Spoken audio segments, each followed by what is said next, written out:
The guy who helped create these impressive scenes is Motoda, who is in charge of overseeing the character movements. Motoda found the scenes featuring battles between the IBMs particularly challenging. The battle between Tanaka, Japan's second Ajin in captivity who hates humans, and Izumi, a government officer who is actually an Ajin fighting on the side of the humans, is one of the highlights of this film.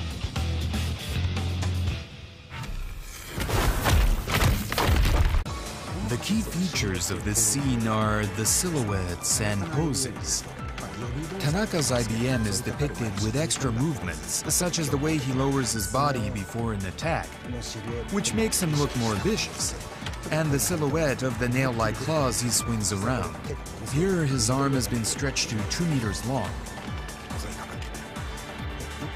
On the other hand, Izumi's IBM tries to defend itself by fending off Tanaka's attack with his hands.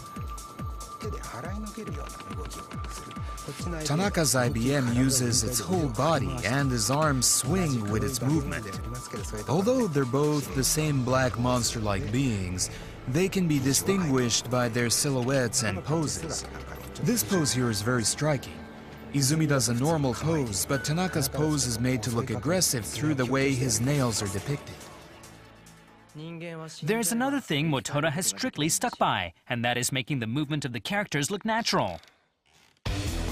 In this film, the character movements are all done using CG, but in order to make them look more natural, motion capture was extensively used to help portray realistic human movement.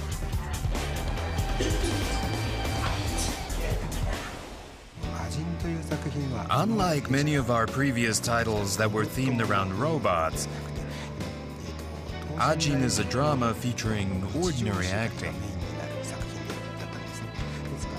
That's why we thought regular actors would suit it well. We understood that realistic everyday drama about ordinary lives is something that CG can't illustrate very well, so we challenged this territory by utilizing motion capture to produce realistic visuals. With the help of actors, the facial expressions of the characters also look very natural.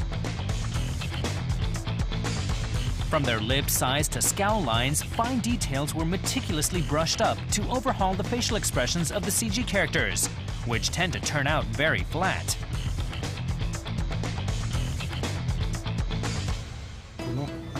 The expressions around one's eyes really portray emotions.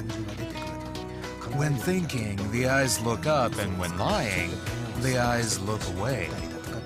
We put lots of effort into introducing very realistic human movement. Furthermore, the animation used a lot of camera angles that made it look as though it was seen through the eyes of its characters.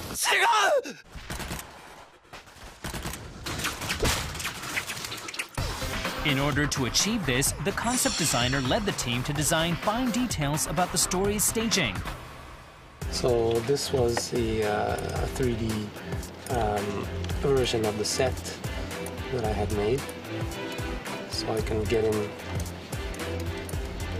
to see what the characters are seeing. So with this I was able to get a better idea of what was going on. And also the director was able to get a good idea of what was happening. And so after making the set, he was able to choose the camera angles, like on top of the roof or down low on the street. He got a much better feeling and a much quicker turnaround for this set.